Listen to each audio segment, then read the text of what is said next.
It's gonna be loud.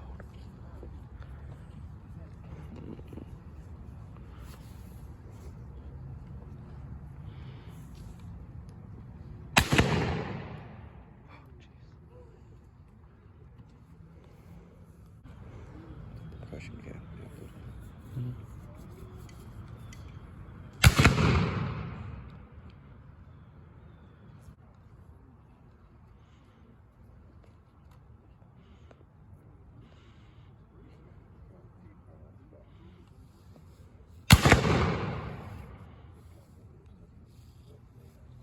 That would be your 3 shots a minute.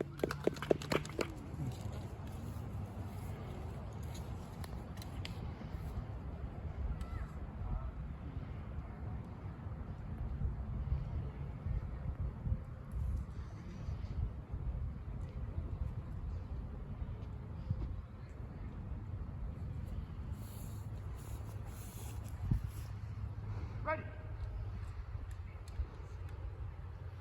Aim. Fire. Whoa. Okay, that is a volley fire. Now you can imagine a regiment, and we'll take a mid-war size, roughly 400 men, 2 ranks deep. The kind of firepower that you would have at roughly anywhere from about 400 to 350 yards is where they would begin to fire at an enemy. Anything beyond that, it's not really realistic, and even at that range, it's not point target, it's area target. They're aiming at the colors of the other regiment and sending that volley of 400 muskets, or depending upon whatever the size the regiment is, all those rounds into the area. By nature and the volume of fire, you're going to hit something or someone. Fire by file. Commence. Fire.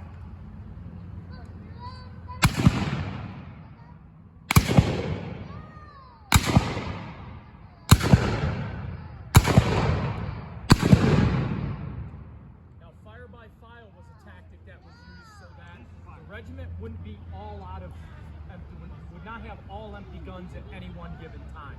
If you volley fire, particularly both ranks, you're going to have empty muskets. And depending upon how green your regiment is, if you have a lot of new recruits and they can't meet that 3 rounds a minute threshold, they could be in a lot of trouble, particularly depending upon the range that the enemy was. The tactics of the Confederates, particularly that you have to take in effect, is that they like to mass their fire and then carry a position by bayonet, using their infamous rebel yell. So at the tip of the bayonet, they're closing distance and trying to drive you off the piece of land that you're on. So fire by file would allow them to be able to have this rolling wall of fire to not have you so vulnerable. You could also volley fire by front rank and rear rank if necessary. So now you have 50% firing, 50% loaded. Once the front's loaded, they would then fire. What you're seeing now is skirmish drill. So in front of the main body, generally the flank companies, those would be the companies that are on the ends of the regiment. They would be deployed as skirmishers. And what they're doing is they're protecting the flank from enemy cavalry and enemy skirmishers, and they themselves are acting as skirmishers, moving forward, trying to gain information on the enemy. Looking for Confederates, looking for whomever they're trying to locate. Skirmish lines are...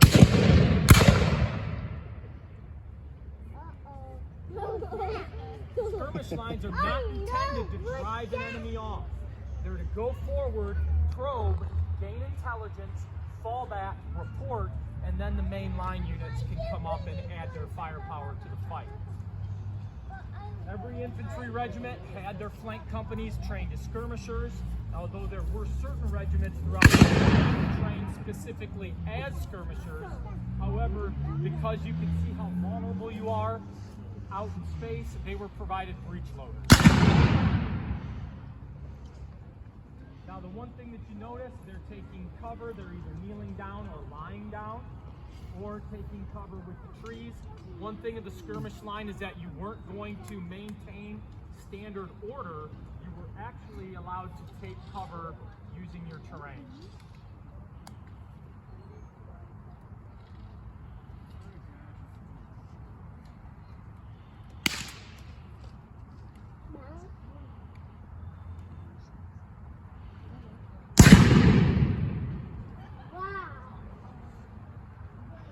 So you'll notice the middle line down, he's using the method to load his musket while lying down. And it's basically facing the enemy, inverting away once you've fired, and you're loading between your feet this way and then rolling back over.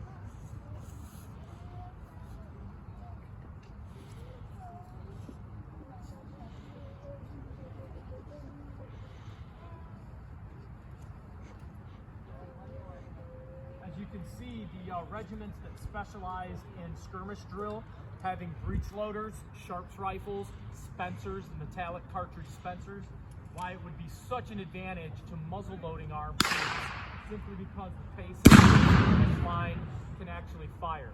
Your musket in skirmish, depending upon your body position, you're lucky to get that 3 rounds a minute. That 3 rounds a minute is easy up here. But when you start contorting, getting around trees, getting in amongst rocks, making yourself as small as possible to conform to the cover, it becomes very hard to ram the cartridges. That's why a breech loading Sharps rifle, which can do 10 rounds a minute, was so advantageous on the skirmish line.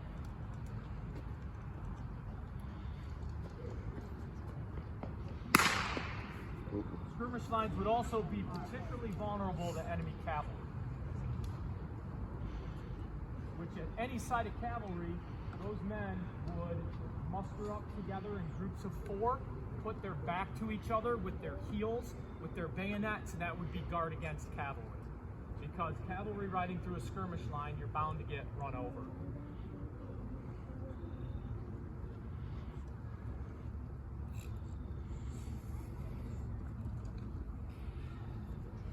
Another favorite tactic of Confederate cavalry is that they were armed with shotguns, pistols, and they loved to get in close and then empty out their ordnance as close to them as possible, and then go to saber if necessary.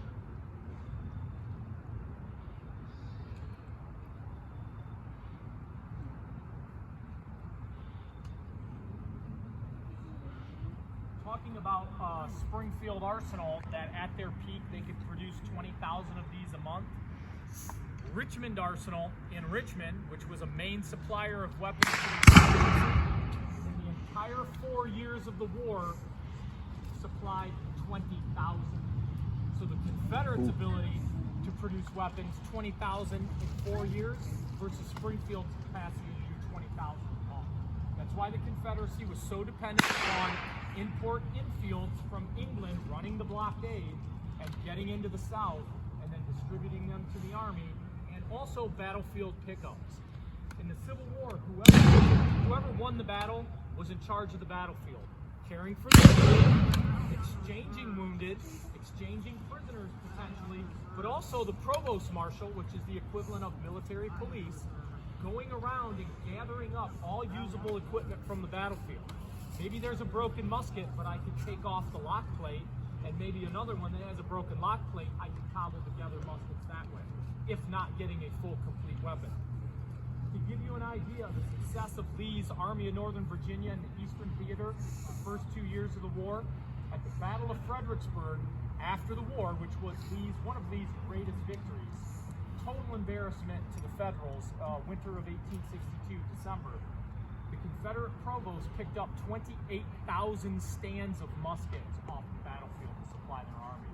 And when I say a stand, that isn't the musket. That's the musket, the bayonet, and the leather accoutrements to go to it, where I could just hand you everything, and now you could be equipped as a soldier. And what you saw was a guard against cavalry.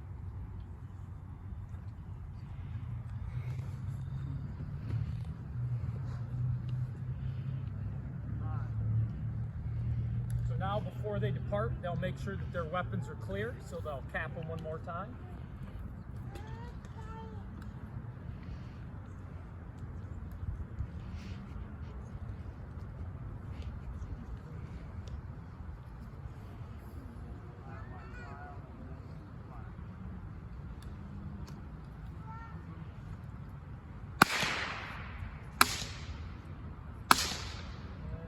Everybody's clear.